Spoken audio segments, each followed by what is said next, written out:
Hello my YouTube family. अगर आपने channel को सब्सक्राइब नहीं किया है तो चैनल को सब्सक्राइब करें ताकि कहानी के आगे के एपिसोड पब्लिश होते ही आपको नोटिफिकेशन मिल जाएगा। आइए अब कहानी की ओर चलते हैं। सानवी रूहान एपिसोड 52। अब नेक्स्ट। RSR palace. रात के 2:30 बजे। रूहान आज काफी दिनों बाद सानवी के साथ प्यार करके उसे बाहों में लेकर सोया हुआ था। दोनों भी गहरी नींद में सो रहे थे। तभी रूहान के कमरे का दरवाजा किसी ने नॉक किया, जिसकी आवाज सुनकर रूहान की आंखें खुल गई। उसने एक नजर सानवी को देखा और फिर उसने सानवी के माथे को चूम लिया और उठकर अपने पैंट को पहनकर दरवाजा खोलने चला गया। बाहर मारिया आंटी खड़ी थी, जो काफी ज्यादा नींद में लग रही थी।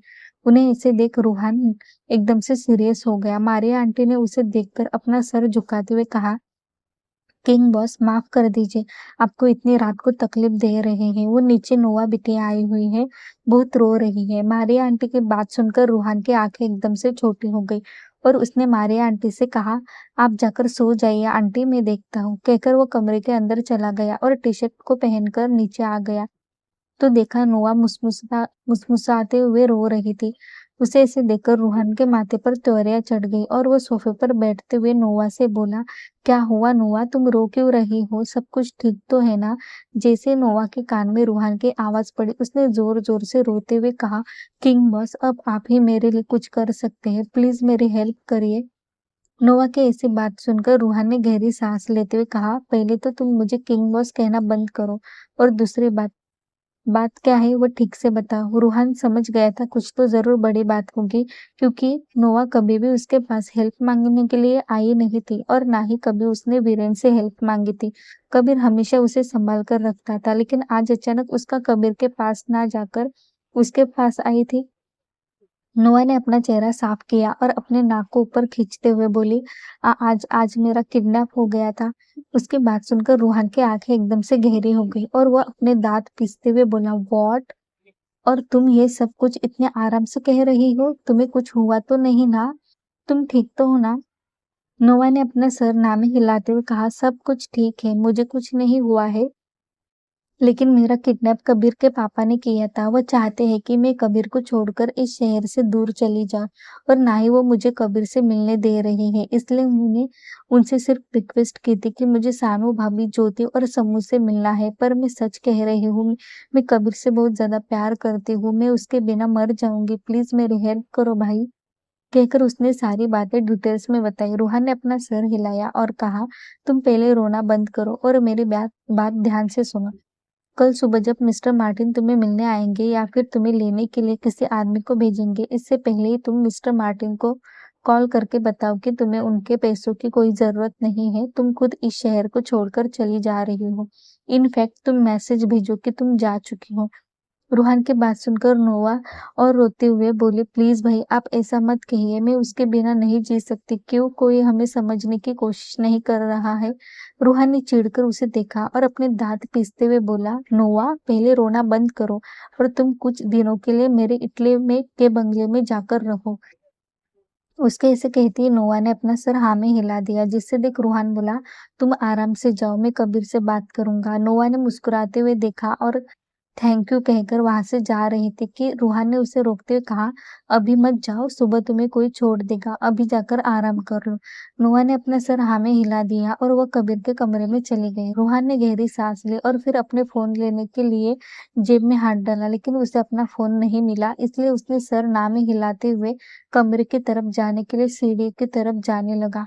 ये किट्टू भी ना मेरी हालत खराब कर देती है, ना होश में रहने देती है, ना खुद रहती है, ना मुझे रहने देती है। कहकर वो मंद मंद मुस्कुराते हुए आगे बढ़ रहा था। तभी ब्राउन भागते हुए पैलेस के अंदर आया।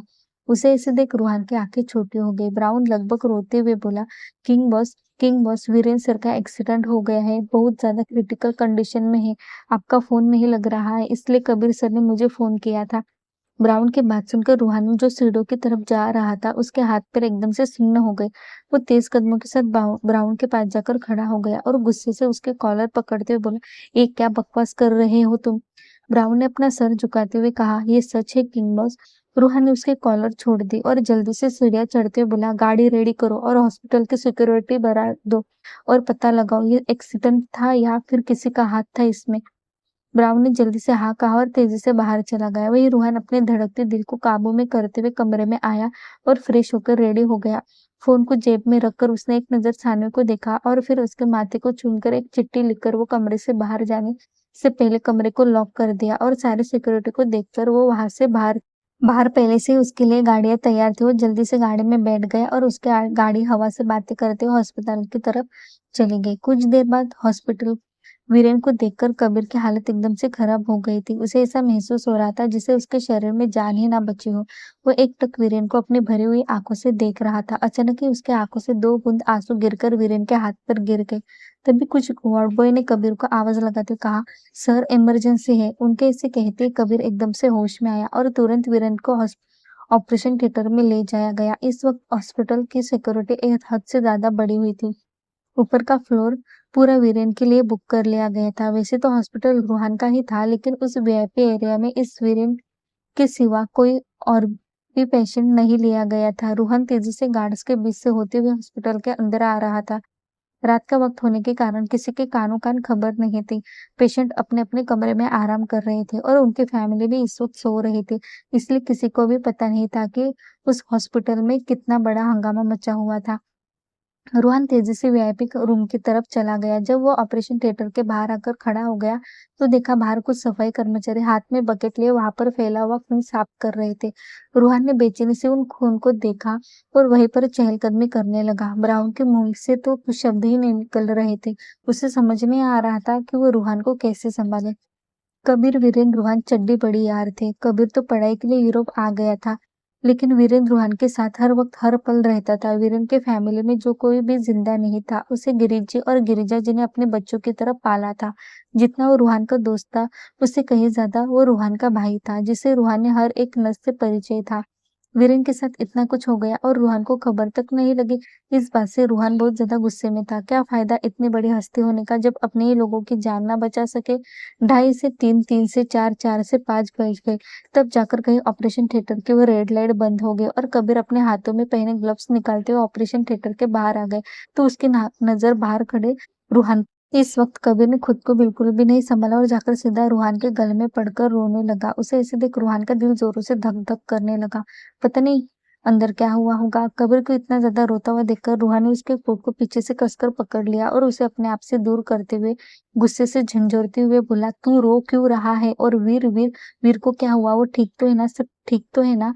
कबीर के मुंह से कुछ शब्द ही नहीं निकल रहा था। वो बस बड़े बड़े आंसू आंखों से निकाल रहा था और रूहान को देख रहा था, जिससे रूहान बहुत ज्यादा इरिटेट हो रहा था। उसने गुस्से से उसे और ज्यादा झंझोरते हुए कहा, कबीर होश में आओ और मुझे जवाब दो।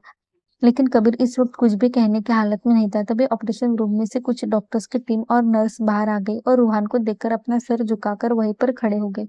उन सबका एक्शन देखकर और कबीर की हालत देखकर रूहान का दिमाग हद से ज्यादा गर्म हो रहा था। उसे समझ नहीं आ रहा था कि यहाँ पर हुआ क्या है। उसका दिल बैठा जा रहा था। गुस्से के मारे उसके हाथों के माथे की नसें उभर कर बाहर आ रही थी। गुस्से से उसकी काली गहरी आंखें इस वक्त लाल हो गई थी और वह अपनी खूनी नजरों से उन सबको देखते हुए कबीर को मुंह खोलने के लिए कह रहा था, लेकिन कबीर था कि कुछ भी नहीं कह रहा था। RSR palace. सानू को अब जल्दी उठने की आदत लग गई थी, क्योंकि रूहान उसे रोज जिम जो ले जाया करता था। जब सानू की आंखें खुली तो घड़ी में लगभग 5:30 बज रहे थे। टाइम को देखकर सानवी ने अपनी आंखें खोली और रूहान के बाहों में जाने की कोशिश करने लगी, लेकिन वो पूरा बेड घूम गई पर उसे रूहान कहीं पर भी हाथ नहीं लग रहा था, जिससे सानवी ने अपनी आंखें खोल दी और पूरे कमरे में अपनी नजरें दौड़ा दी। तो इस वक्त सभी लाइट्स ऑफ थी। बस एक झूमर की लाइट जल रही थी और उसमें से हल्की हल्की रोशनी सानवी के अपने पूरे कमरे में नजरें दौड़ाई तो पूरा कमरा खाली था। सानवी ने रिमोट से सारी लाइट्स ऑन कर दी और रूहान को आवाज लगाई, राणा जी क्या आप वॉशरूम में हैं? फिर भी उसे आवाज नहीं आई, जिससे सानवी ने फिर से अपने ऊपर ब्लैंकेट ओढ़ लिया और वहीं पर सोई रही थी कि तभी उसे कुछ महसूस हुआ। उसका ध्यान अपने फोन पर चला गया। उसके नीचे व्हाइट कलर का कागज था, जिसे देख सानी ने उस कागज को लिया और फिर ओपन कर दिया तो उस पर कुछ इस शब्द लिखे हुए थे, गुड मॉर्निंग माऊ, उठकर फ्रेश हो जाओ, मैं कुछ काम के लिए बाहर जा रहा हूँ, कब आऊंगा ये पता नहीं। घर में किसी से कोई बात करने की जरूरत नहीं और दुर्गा देवी अगर ज्यादा परेशान करे तो कुछ भी सुनने की जरूरत नहीं है। सानवी ने मुंह फुलाते हुए कहा, कितना काम करते हैं भोलेनाथ, ऐसा रहा तो फिर हो गया हमारा। दिन में टाइम नहीं रहता, रात को आते हैं तब भी ठीक से बातें नहीं होती, बस आते ही उनका रोमांस शुरू हो जाता है। पूरी रात सोने नहीं देते और सुबह उठते ही आदमी गायब। क्या बिजी आदमी है भेड़िया, कहते हुए सानवी बड़बड़ाते हुए वॉशरूम में चले गए। भेड़िया भेड़िया की जवानी किसी की नजर ना लगी, क्योंकि उनकी जवानी की दीवानी है सानवी, कहते हुए सानवी मुस्कुराने लगे। कुछ देर बाद वो फ्रेश होकर बाहर आई और उसने जोर से छींक मारी।